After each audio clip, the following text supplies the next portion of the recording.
Saya menyapa Bapak Ibu, saudara-saudara yang terkasih, Shalom dan selamat malam. Menyampaikan duka cita yang amat dalam bagi keluarga yang sedang berhadapan dengan duka cita yang luar biasa, di mana orang tua yang dikasihinya telah dipanggil ke rumah Bapa yang kekal. Saudara terkasih, pada malam hari ini untuk melandasi daripada ibadah penghiburan, maka saya mengajak kita bersama-sama untuk membaca kebenaran firman Tuhan yang saya ambil dari dua ayat Alkitab.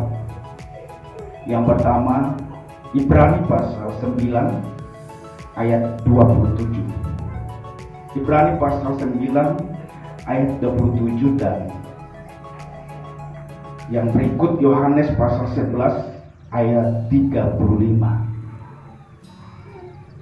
Pembacaan yang pertama Ibrani pasal 9 ayat 27 dan saya bacakan firman Tuhan buat kita sekalian. Dan sama seperti manusia ditetapkan untuk mati hanya satu kali saja, dan sesudah itu dihakimi. Pembacaan yang kedua Yohanes 11 ayat 35. Maka menangislah Yesus. Bapak Ibu Saudara yang terkasih, dengan pembacaan ini maka saya memberikan satu tema, yaitu semua manusia pasti akan mengalami kematian.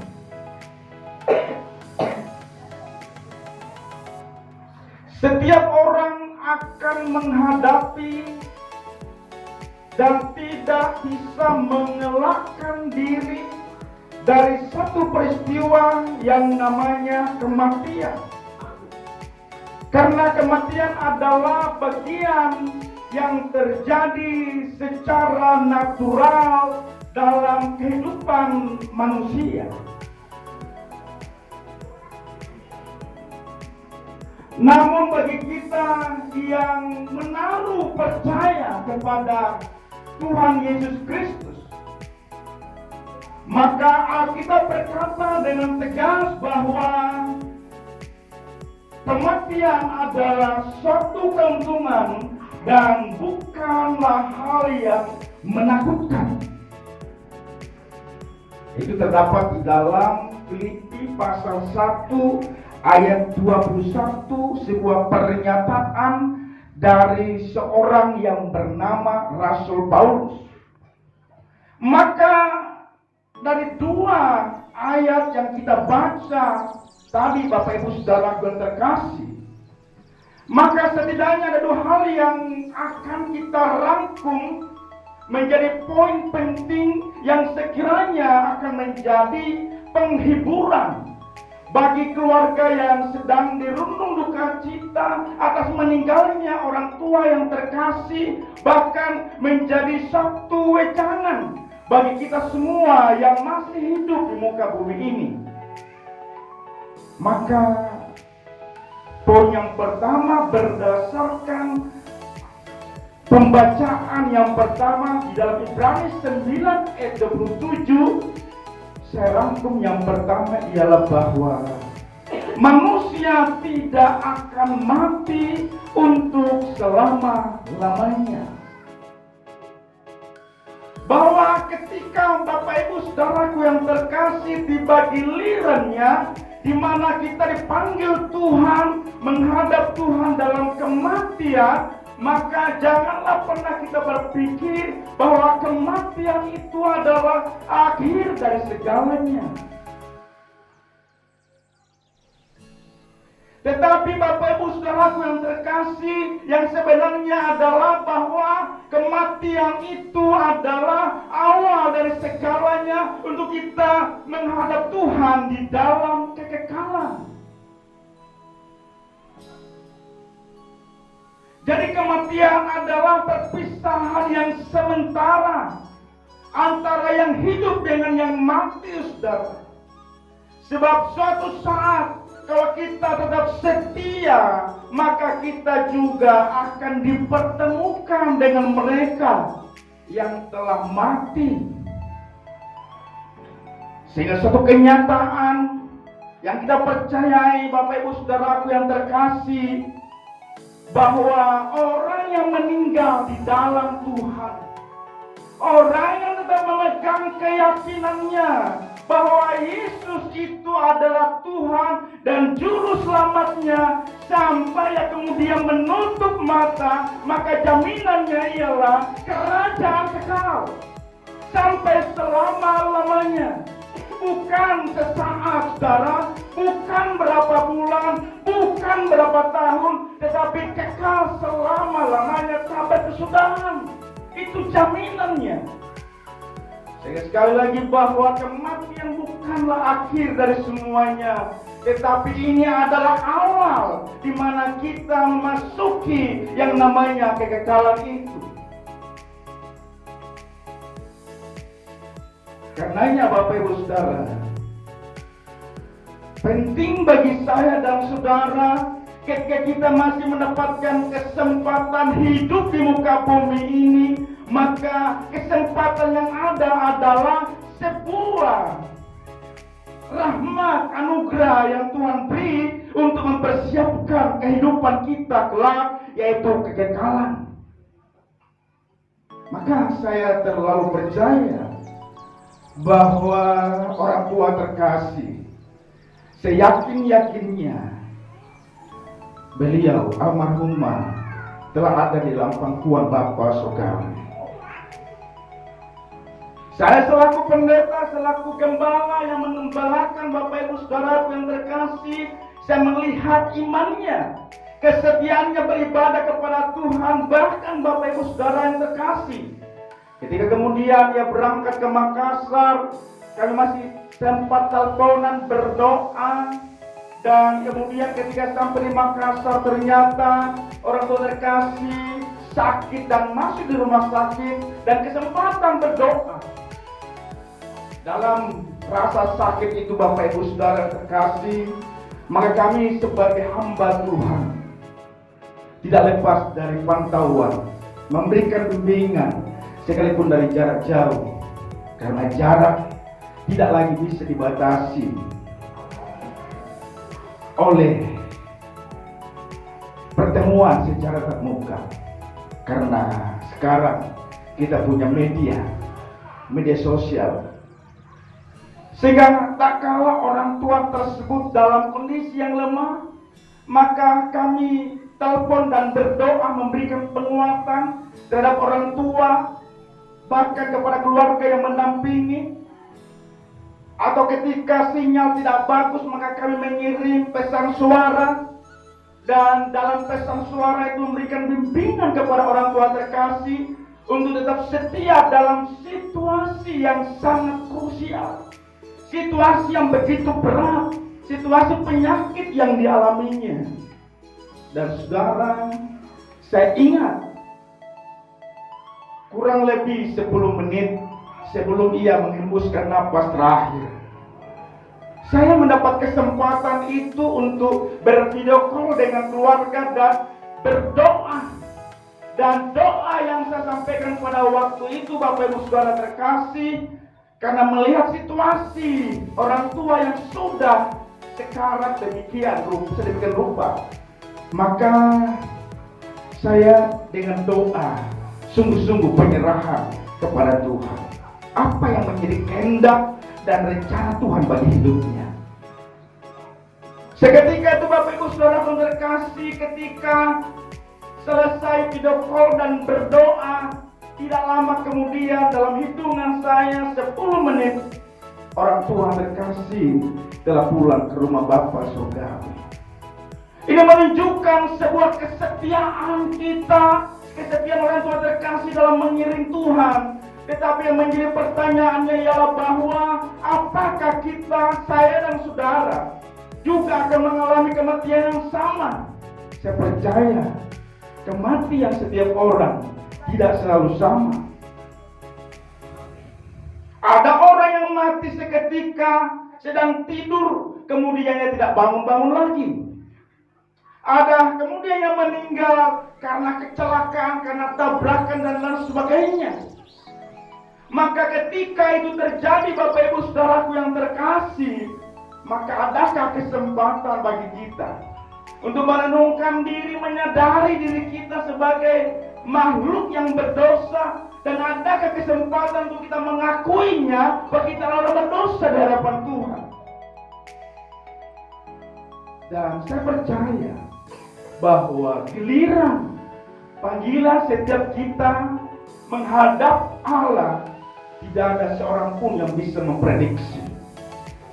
Karena tidak ada seorang pun yang bisa memprediksi kapan waktu yang tepat di mana giliran kita dipanggil oleh Allah.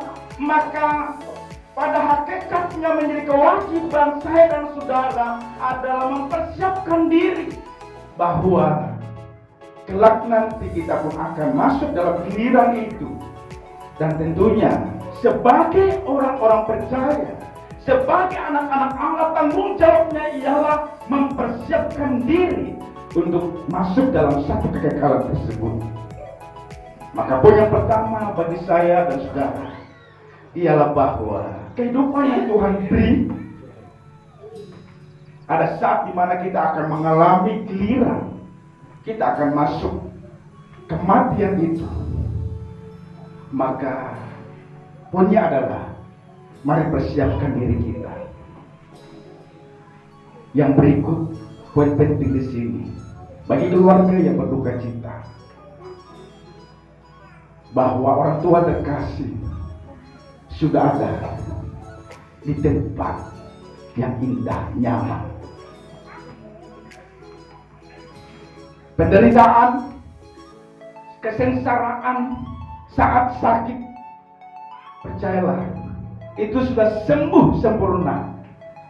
Karena orang tua terkasih, menurut iman percaya kita, ia sudah ada di dalam suatu kerajaan kekal, yaitu kerajaan surga. Ini penghiburan bagi keluarga.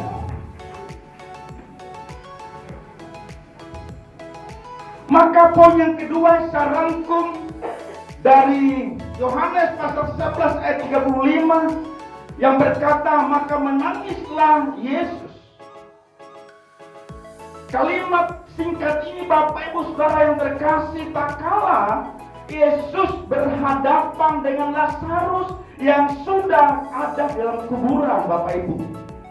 Ketika ia kemudian ada di depan kuburan dan melihat semua keluarga Maria dan Marta serta saudara-saudaranya, mereka menangis, mereka sedih atas kematian saudaranya Lazarus.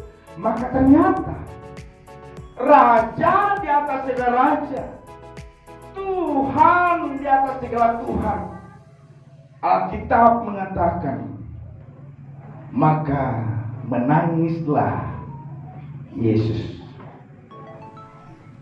Jadi ketika saya dan saudara menangis, itu hal yang biasa, Bapak Ibu Saudara-saudara terkasih. Ketika kemudian kita sedih, lalu kita tuangkan di dalam tangisan kita, ekspresikan di dalam tangisan kita, maka itu hal yang biasa, hal yang wajar, bahkan alkitabiah, saudara. Tetapi poin penting di sini yang saya ingin rangkumkan di dalam peristiwa di mana Yesus menangis, yang kedua yang saya ingin rangkumkan ialah bahwa Tuhan Yesus ikut merasakan duka cita yang tengah dialami oleh saya, dialami oleh kita, dialami oleh Tuhan. Bahwa ketika saya dan saudara dirundung duka cita, ada kesedihan yang amat dalam,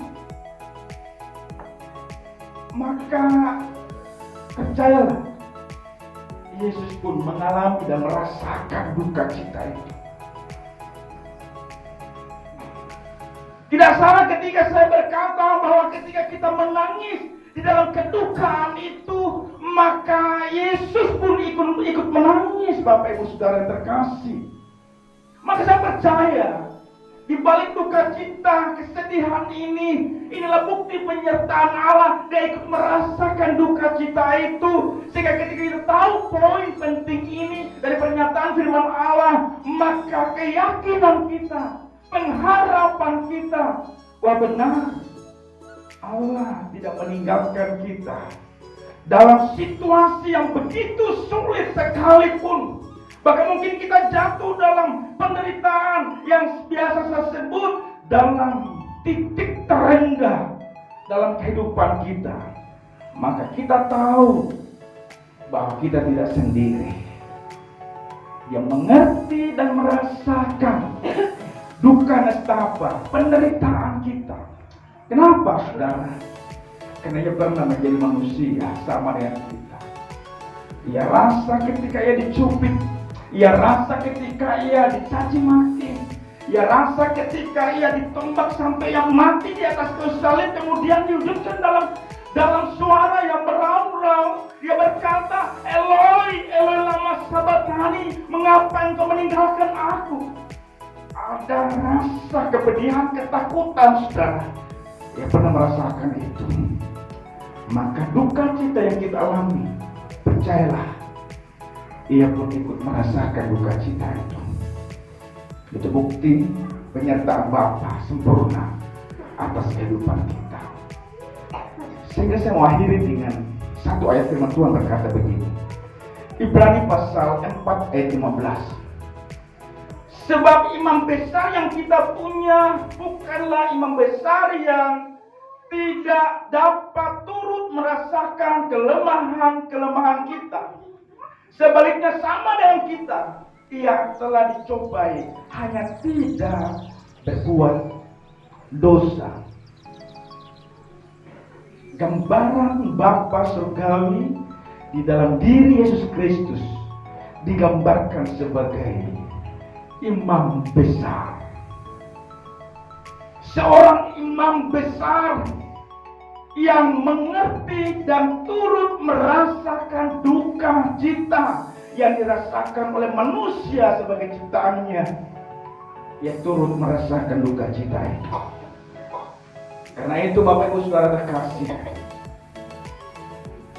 mari poin penting bagi kita dalam duka cita, penderitaan, titik terendah yang kita alami, kita meyakini bahwa Yesus juga bahkan sedang menangis di saat kita menangis.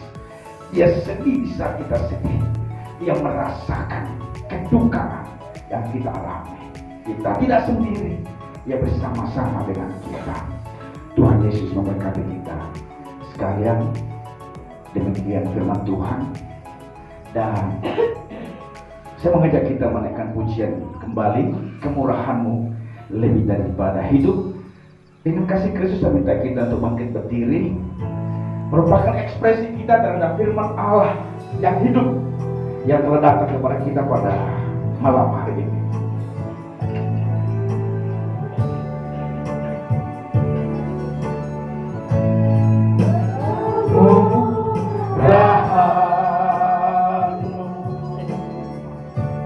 Lebih dari hidup,